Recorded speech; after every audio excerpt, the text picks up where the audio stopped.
Bonjour à tous, soyez les bienvenus en Suisse, du côté du lac de Neuchâtel. C'est ici que ce matin, nous allons avoir la chance d'être reçus par un véritable génie de l'automobile, un artiste, un inventeur, Franco Sbarro, qui crée des voitures de rêve depuis plus de 50 ans, comme par exemple cette SSK, fabriquée sur le châssis d'une Mercedes 220S des années 40.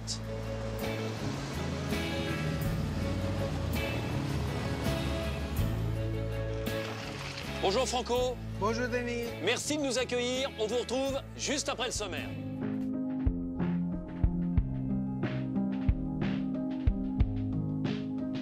Nous voici maintenant dans l'atelier de Franco Sbarro. Alors n'imaginez surtout pas des lignes de montage automatisées, des robots à gogo. Ici, c'est de l'artisanat pur et dur, avec des techniciens fidèles comme Jean-Pierre, présent avec Franco depuis plus de 40 ans. Franco qui est en train de travailler sur un prototype inspiré de la Ford GT40.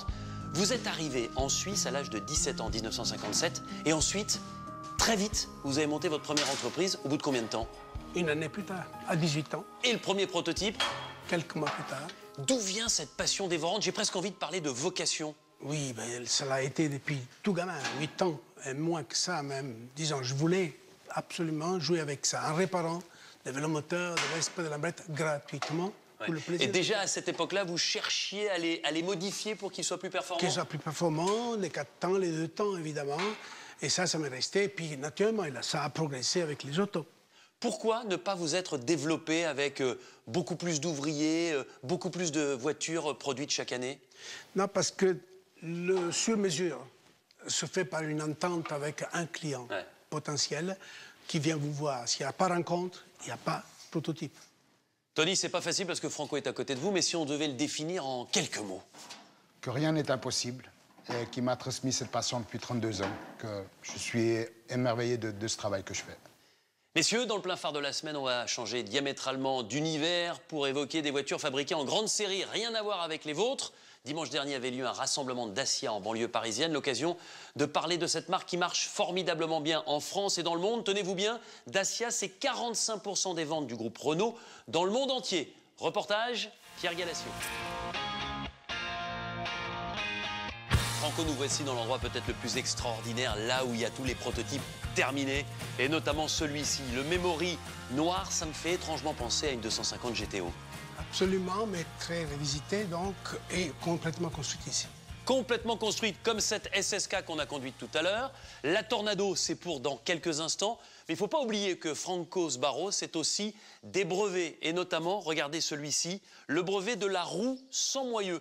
C'est futuriste et pourtant ça date déjà de 1988. Pourquoi avoir eu cette idée, Franco? On a tellement perdu de course à cause des moyeux qui grippaient que j'ai rêvé de les éliminer. Alors là, on le voit sur cette moto, mais vous avez également réalisé avec ce type de roue des voitures. La Tornado nous attend, on y va? Allons-y.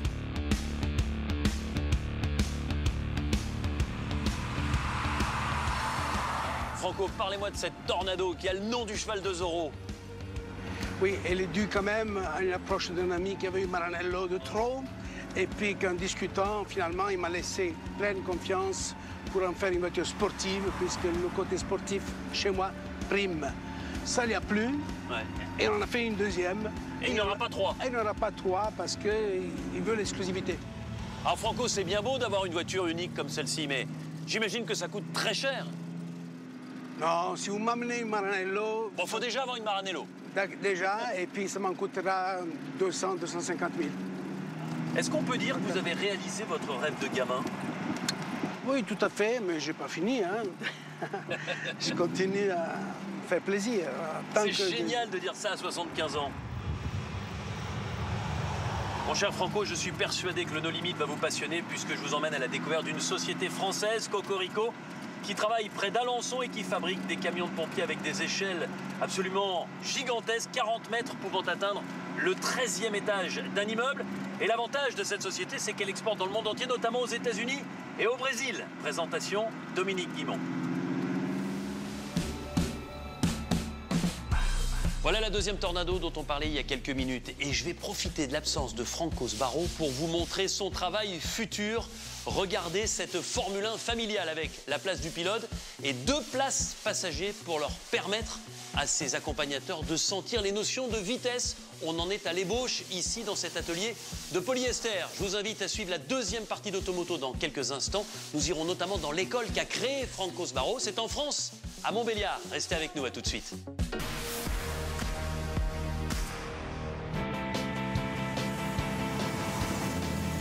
C'est la deuxième partie d'Automoto, toujours avec Franco Sbarro, ce créateur de voitures d'exception, mais aussi transmetteur de son talent et de ses compétences. Depuis 1992, il a ouvert une école pour permettre aux jeunes peut-être un jour d'embrasser la même carrière que la sienne. Nous allons aller dans cette école en France, à Montbéliard, à bord de ce nouveau prototype, une Mille Emilia avec un moteur de Ferrari 400. Alors, Franco, pourquoi finalement avoir créé cette école, vous l'autodidacte? J'ai senti ce besoin, au fait c'est instinctif, hein, mais à force de côtoyer cette jeunesse qui est désireuse de faire la même chose que moi, je leur ai donné un coup de main et puis ils me le rendent bien. Eh bien justement, ces jeunes, on va les voir dans quelques instants, ils mettent la main dans le cambouis puisque chaque année ils fabriquent leur propre prototype. On va les découvrir et peut-être même les essayer. C'est juste après le 200 chrono, l'actualité de la semaine, présenté par Pierre Galassiou. La formation Sbarro dure 10 mois pour une trentaine d'élèves chaque année. Des jeunes passionnés, pour la plupart bacheliers, qui réalisent en une année scolaire 2 prototypes, du premier coup de crayon à la réalisation du châssis et de la carrosserie. La semaine dernière, Franco Sbarro remettait les diplômes à la promotion 2014.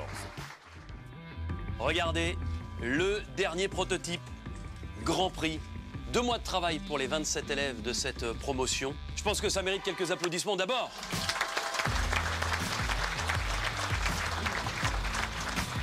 Alors Franco, on attend l'œil du spécialiste. Ils sont tout ouïs derrière pour savoir ce que vous en pensez. Époustouflant.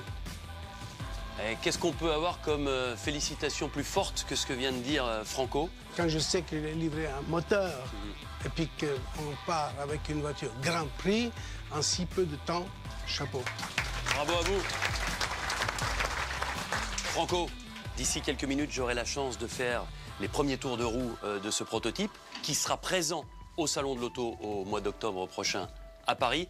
Mais d'abord, on va s'intéresser à un essai très attendu, celui de la nouvelle Classe S coupé. C'est l'un des coupés les plus luxueux au monde. Nous avons eu la chance de pouvoir le tester. Jérôme Barconnière vous le présente depuis l'Italie, la Toscane très précisément. Regardez. Voilà, je me trouve maintenant au volant d'un prototype réalisé par les élèves de l'école il y a 1 ou 2 ans. Il s'intitule Evolution, propulsé par un moteur 1,8 litre turbo Audi. Et c'est un prototype, vous le constatez, 3 places, ce qui me permet d'emmener 2 élèves de cette année. Séverine à ma gauche, Dorian à ma droite. Et d'abord, je voudrais annoncer à Séverine qu'elle est major de promo. C'est la seule fille et c'est en plus la meilleure de cette année avec une moyenne, tenez-vous bien, de 18,33. C'est pas exceptionnel ça, Séverine? C'est indéfinissable. Heureuse? Ouais, énorme, je sais plus quoi dire. Comme quoi le design automobile, le travail sur la création d'un prototype, c'est pas réservé aux hommes. Tout à fait. Dorian, qu'est-ce que tu vas faire avec ton diplôme en poche? Moi, mon rêve, c'est la restauration de vieilles voitures de prestige. Voilà, je crois que tous les élèves ont un dénominateur commun et on s'en rend compte en écoutant et Dorian et Séverine, c'est que ce sont de véritables passionnés de la création. Tout de suite, c'est le grand format de la semaine, consacré à un rendez-vous incontournable de l'année automobile, le festival de vitesse de Goodwood, direction le sud de l'Angleterre, à 2 heures de Londres. Reportage sur place, Benoît Doms. Voilà, on a beaucoup de chance, c'est une exclusivité pour Automoto de se retrouver au volant de ce prototype. Nous sommes les premiers à faire quelques dizaines de mètres et franchement, elle est parfaitement réussie. La semaine prochaine, on se retrouve au Mans pour le traditionnel grand événement de l'été, le Mans Classique. Tout de suite, vous avez rendez-vous avec Téléfoot spécial Coupe du Monde. À dimanche prochain. Salut!